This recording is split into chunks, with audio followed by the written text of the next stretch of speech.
اور جشن کا سما ہو رہا ہے۔ یہ فل یفرحوا کی حکمت ہے۔ اور پھر آگے جو کلمات فرمایا کہیں یہ نہ سمجھ لینا کہ میرے محبوب کے میلاد پر خوشی کرنا شاید کوئی معمولی سا عمل ہوگا، نہیں، فرمایا خبردار اسے کم نہ سمجھنا، تنہا مطلق میرے محبوب کے میلاد پر خوشی کرنا، فرمایا یہ وہ عمل ہے ہوا خیر مما یجمعون، کہ یہ ہر اس شے سے بہتر ہے جو تم اپنے لیے جمع کرتے ہو۔ دنیا کے حوالے سے انسان مال جمع کرتا ہے، فرمایا لوگوں اس مال جمع کرنے سے بہتر ہے کہ اس مال کو مصطفیٰ کے میلاد کی خوشی میں خرچ کر دیا جائے۔ آخرت کے حوالے سے نیک اعمال جمع کرتے ہو، فرمایا ہر نیک عمل اپنی جگہ پر بجا، مگر سن لو میں خدا اعلان کر رہا ہوں کہ میرے مصطفیٰ کی ولادت پر خوشی کا اظہار کرنا تمہارے ہر عمل سے بہتر ہے جو تم آخرت کے لیے جمع کرتے ہو۔ تو میلاد پر خوشی کرنے کا حکم خود خدا نے دیا، اس لیے خوشی کرتے ہیں۔ اب بعض لوگ کہتے ہیں کہ یہ میلاد بدعت ہے، یہ ناجائز ہے، نہیں منانا چاہیے۔ میں آج جس اینگل سے اس بات کو آپ کے سامنے رکھنا چاہ رہا ہوں، معلوم نہیں کبھی آپ کے شہر میں اس اینگل پر کسی نے بات کی ہے یا نہیں، آئیے تھوڑی دیر کے لیے اس بات کا جائزہ لیتے ہیں کہ یہ جو میلاد کو ناجائز کہا جاتا ہے، آج میلاد کے کنٹینٹس پر ذرا غور کرتے ہیں، اس کا انالیسس کرتے ہیں کہ اس میں ناجائز بات ہے کون سی۔ جس انداز سے آج ہم میلاد مناتے ہیں، ذرا اس کی جزیات کو تھوڑا ڈسکس کرتے ہیں۔ آج آپ کا یہاں پر یہ میلاد پاک کا جلسہ ہوا، یقیناً سب سے پہلے تلاوت قرآن پاک ہوئی ہوگی، اس کے بعد آقا کی ثناخوانی، نعت خوانوں نے آ کر نعتیں پڑھی ہوں، اس کے بعد آپ نے مجھے بلا لیا، میں خطاب کر رہا ہوں، خطاب کے بعد درود و سلام پڑھا جائے گا، درود و سلام کے بعد دعا ہوگی، دعا کے بعد لنگر تقسیم کیا جائے گا۔ پھر آپ لوگوں نے آج اس میلاد کی خوشی میں بازاروں کو سجایا ہے، لائٹنگ کی ہے، روشنیاں کی ہیں، جھنڈیاں لگائی ہیں، ڈیکوریٹ کیا ہے۔ ارے یہ سب چیزیں مل جائیں تو یہ مصطفیٰ کا میلاد بن جاتا ہے۔ آج کے دور میں جس میلاد کو ناجائز کہا جاتا ہے وہ یہی سب کچھ ہے نا، بس یہ مل جائے تو اسے ہم مصطفیٰ کا میلاد کہتے ہیں۔ آئیے ذرا ایک ایک کر کے جائزہ لیتے ہیں کہ اس میں غلط کام کون سا ہے۔ بھئی سب سے پہلے آپ نے تلاوت کی، کوئی تھوڑا سا ذی شعور اور عقل رکھنے والا شخص تلاوت کو ناجائز کہہ سکتا ہے؟ کس نہیں کہہ سکتا؟ ارے قرآن تو آیا ہی اس لیے ہے کہ اس قرآن کی تلاوت کی، اور قرآن پاک میں تو باری تعالیٰ نے یہاں تک ارشاد فرمایا جب تک اس قرآن کی تلاوت کا تم حق ادا نہیں کرتے، سن لو تب تک تمہارا قرآن پر ایمان لانا بھی میری بارگاہ میں قبول نہیں ہے۔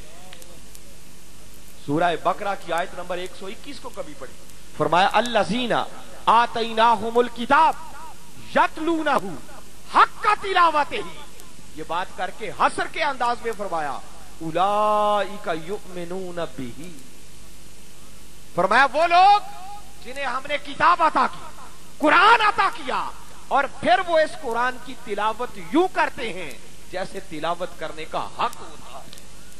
فرمایا اولئک یؤمنون بہ، حقیقت میں اس قرآن پر ایمان لانے والے یہی لوگ ہیں۔ میرے آقا نے فرمایا جو قرآن کی تلاوت کرے اس کو باری تعالیٰ ایک ایک حرف کے بدلے 10 نیکیاں عطا کرے۔ پتہ چلا قرآن کی تلاوت کرنا کوئی ناجائز کام؟ ایک قاری صاحب جب تلاوت کرتے ہیں تو باقی سارے بیٹھ کے کیا کرتے ہیں؟ اس قرآن کو سنتے ہیں نا، تو کیا قرآن کا سننا کوئی ناجائز کام ہے؟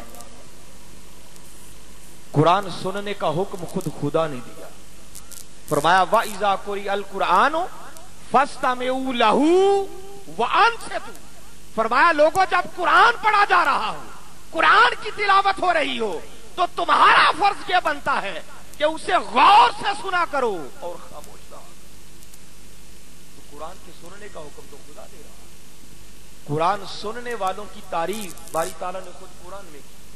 7ویں پارے کی پہلی آیت کو کبھی پڑھے، فرمایا وَإِذَا سَمِعُوا مَا أُنزِلَ إِلَى الرَّسُولِ تَرَىٰ أَعْيُنَهُمْ تَفِيضُ مِنَ الدَّمْعِ، فرمایا میرے محبوب مکرم صلی اللہ علیہ وسلم آپ دیکھتے ہیں کہ جب یہ لوگ اس قرآن کو سنتے ہیں جو ہم نے آپ کی طرف نازل کیا تو فرمایا اس کلام کے سنتے ہی ان کی آنکھوں سے آنسو رواں ہوتا ہے۔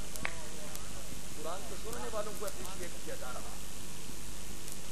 خود میرے آقا کئی بار ایسا ہوتا صحابہ کرام میں جلوہ افروز ہوتے، کوئی صحابی جو اچھا قرآن پڑھنے والا ہوتا اسے حکم دیتے بھئی کھڑے ہو جاؤ اور مجھے قرآن کی تلاوت سناؤ۔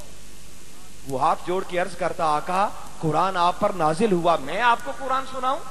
میرے آقا فرماتے نہیں، کبھی کبھی میرا دل چاہتا ہے کہ کوئی دوسرا قرآن کو پڑھے اور میں قرآن کو سنوں۔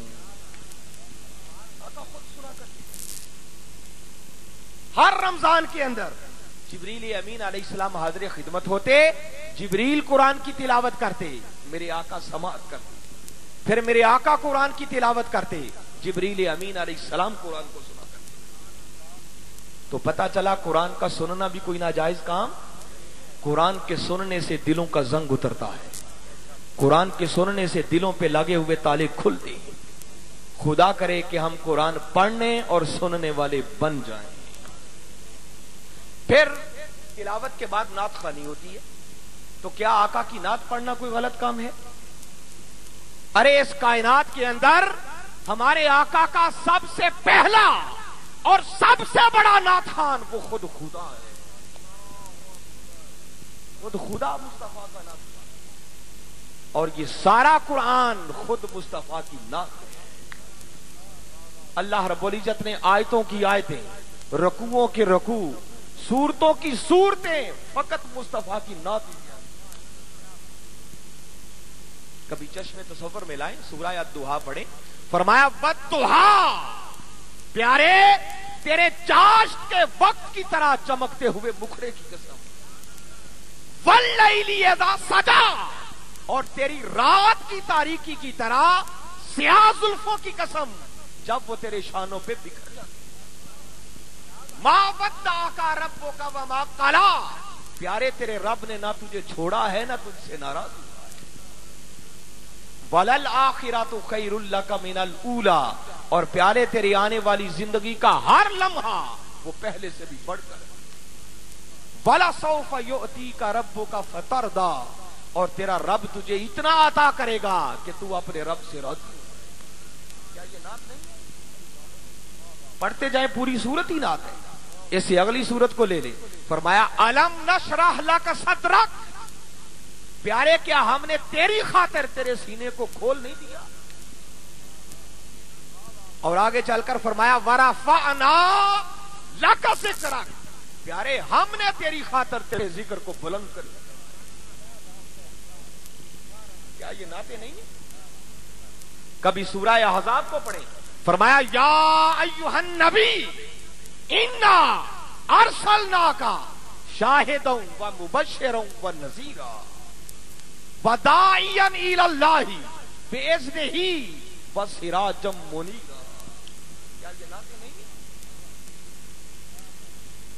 میں چونکہ وقت نہیں ہے اتنا، اور حق اور سچ بات یہ ہے، کبھی عارفوں سے پوچھیں، وہ کہتے ہیں قرآن کا ایک ایک لفظ اور قرآن کا ایک ایک حرف خود نعت مصطفیٰ ہے۔ کبھی سورہ النجم کو پڑھیں، میں بتاؤں خدا کیسے نعت پڑھتا ہے۔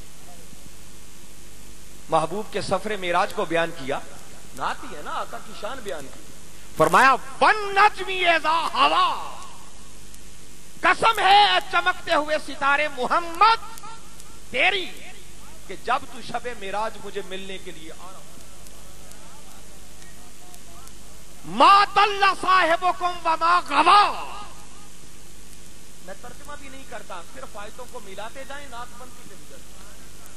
وما ينطق عن الهوى ان هو الا وحی یوحی علمہ شدید القوی ذو مرہ فاستوى وهو بالافق الاعلی، اور آگے فرمایا ثم دنا فتدلی فکان قاب قوسین او ادنی۔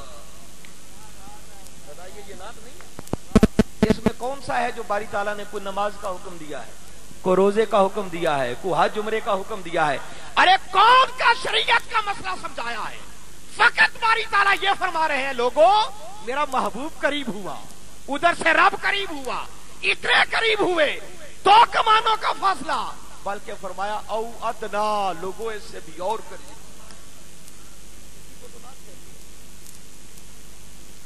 آگے سنیں, آگے فرمایا فَأَوْحَا إِلَىٰ عَبْدِهِ مَا أَوْحَا. لوگوں پھر اس او ادنا کے مقام پر بٹھا کر جو میرے جی میں آیا میں نے مصطفیٰ سے باتیں. آگے فرمایا ما کذب الفؤاد ما رأى. ارے اس مقام پر میرے محبوب نے جو کچھ دیکھا دل نے اس کو جھٹلایا نہیں. اور اگلی باتیں سنیں, آگے باری تعالیٰ نے فرمایا ایک